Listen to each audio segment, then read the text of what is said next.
السلام علیکم. په چاینا کې د صدر شي جینګ پینګ خلاف د بغاوت یو لویه منصوبه ناکام کړې شوې ده.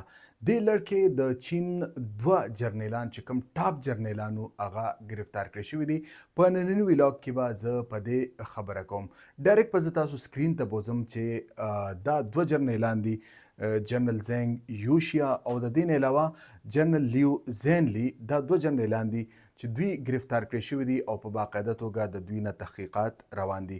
په مغربي پریس کې دا ویل کېږي چې د کسانو قومي رازونه یا ایټمي رازونه چې کوم دي امریکې ته لیک کول هم دې جرم کې د دې نه علاوه په دوی باندې د کرپشن الزامات هم دي او دا هم ویل کېږي چې صدر شي جینګ پینګ خلاف دوی په مبینه توګه سازش کولو او د هغوی حکومت د راغورځولو کوشش یې کو.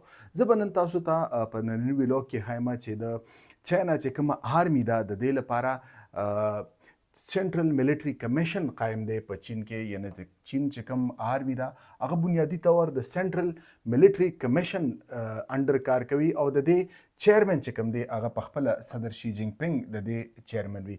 د دې نه علاوه د دې کمیشن وایس چیرمن چې کوم وي، یعنی دوه جرنیلان د ټاپ جرنیلان چې کوم وي هغه د دې وایس چیرمن وي، یعنی د دې کمیشن. نو تاسو که د چاینا سیستم ته وګورئ نو دا ډیر زبردست یو سیستمیټک سیستم دی. همدا وجه ده چې د چین سیستم تر دې دمه پورې بحال دی، خو د مغرب لخوا خصوصا او د چین د دښمنانو لخوا ټایم ټو ټایم اگر چې کوششونه کیږي خو بیا هم هغوی په د خپلو هڅو کې او کوششونو کې ناکام کیږي، ځکه چې د چین دا نظام چې کوم دی دا ډیر زیات مضبوط دی. زه به خبره کوم چې جنرال زنګ یوشیا کوم چې تقریبا 15 او یا کاله عمر دی د او تقریبا 58 کاله د په چین ملټري کې د سروس دی. د دې نه علاوه دا جنرال چې کوم دی دا هم وایس چیرمن دی، جنرال لیو زینلی دی هم انډر انویسټیګیشن دی، مطلب د دنه هم تحقیقات روان دي او د دې نه علاوه ویل کېږي چې یو شمېر نور کسان دي د دوی نه هم تحقیقات روان دي. چاینیز میډیا د دې باره کې داسې خاص انفارمیشن مخې ته نه دي راوستي، خو هغوی دوه درې خبرې کړي دي چې مطلب د دې دوو جرنیلانو نه تحقیقات کېدل چې کوم دي دا په چین کې چې کوم انټي کرپشن یا د کرپشن د مخنیوي چې کوم مهم دی یا ډرایو ده د دې برخه ده.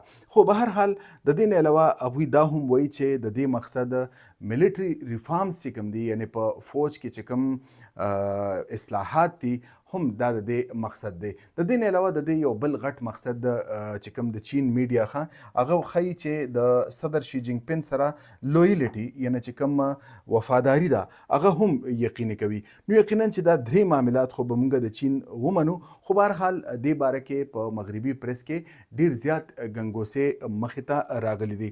زه به اوس ځمه دویم امیج ته. په دې دویم امیج کې به چې کوم جنرال زنګ یوشیا دی د ټولو نه اهمترین، په ده باندې اکچولي د کرپشن چارجز دي او ویل کېږي چې په ده باندې د ایټمي رازونو د لیک کولو هم الزام دی. بهرحال زه به راځم چې د وال سټریټ جرنل کوم چې د امریکې یو اداره ده،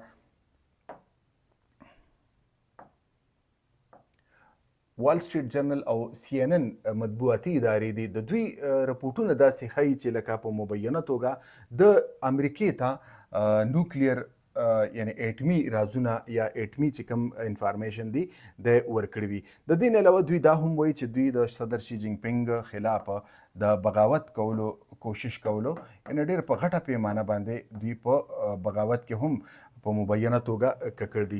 د دې نه علاوه چې کوم مغربي میډیا ده، خاص کر د امریکې چې کومه میډیا ده، دا قسم بیانات هغوی ولې ورکوي؟ د دې مقصد دا دی چې دا په دنیا کې یو امپریشن قایم کړي چې د چین نظام د دننه نه بالکل لکه صحیح نه دی او دا یو کمزوري نظام دی، ځکه چې جرنیل د چین غونته جرنیل سره زمونږ اړیکې دي او هغه مونږ یو قسم له اغسته دی او هغه مونږ ته رازونه لیک کوي. نو دا قسمه یو امپریشن هم مغربي میډیا خصوصا امریکایي میډیا هغوی چې کوم دی په دنیا کې چې کوم دی دا خورول غواړي. نو یقینا د امریکې چې کومه انټلیجنس ایجنسي ده سی آی ای هغه ډیره پاورفل ایجنسي ده. د دې نه مخکې هم تاسو کتلی چې په وینزویلا کې هم یو جرنل هغه د وینزویلین چې کوم صدر نیکولس مدورو خلاف هغه په سازش کې ککړو، مطلب هغه آن بورډ صدر ټرمپ دی هغه په چې کوم دی آن بورډ اغستی او دا خلاف چې کومه کاروي او بیا امریکې ته هغه ترانسپورټ کو نو په هغې کې جرنیلان او سن نور د هغوی های آفیشل چې کوم چارواکي چې کوم هغه په هغې کې انوالو. یقینا چې سی آی ای مایټ یا د سی آی ای طاقت یا د سی آی ای اثر رسوخ په ټوله دنیا کې سیوا دی.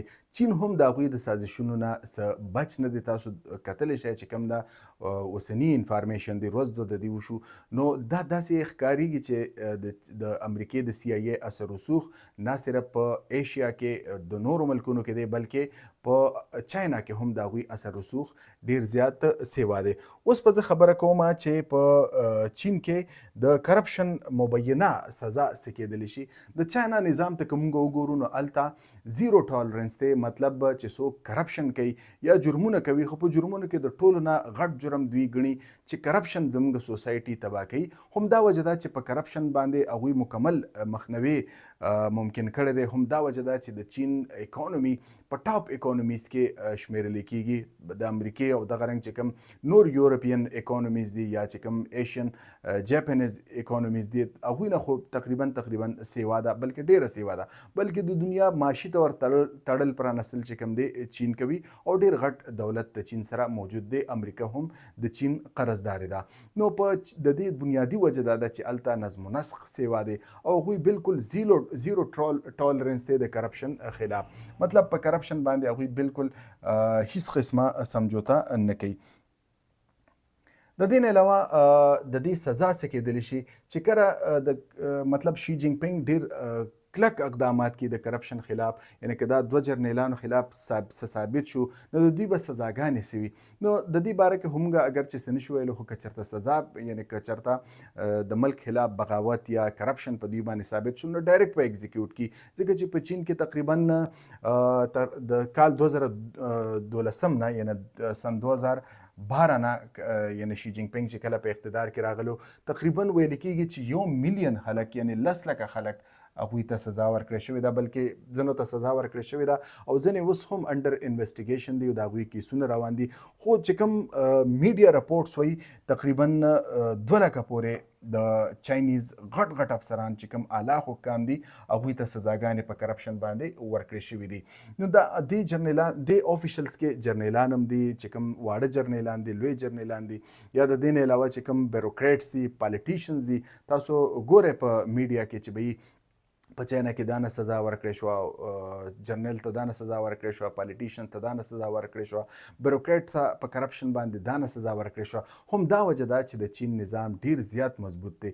نظام چې کوم وي نظام که هر څونه مضبوط وي یا نظام دپاره چې ته هرنګه فارمولې مخې ته راوړې خو که په هغې کې نظم و نسق نه وي ډیسپلن نه وي او یا پکې کرپشن وي نو هغه نظام مخ پر وړاندې نشي تللی. د چین د نظام خوبي دا ده چې په هغې کې کرپشن ډېر په محدود پیمانه باندې دی او هغه هم داسې لیول کې دی چې تاسو ته به فیل کېږي نه چې چاینیز سوسایټي کې هم کرپشن موجود دی. د دې نه علاوه د چاینیز سوسایټي یو بل اهم چې کوم خاصیت دی هغه ډیسپلن یعنی نظم و نسق دی. همدا وجه ده چې د چین سوسایټي ورځ تر بله په ترقۍ روانه ده. کتونکو همدا د نننۍ ورځ همترین ویلاګ راتلونکي ویلاګ پورې ماته اجازت راکړئ. د الله په امان.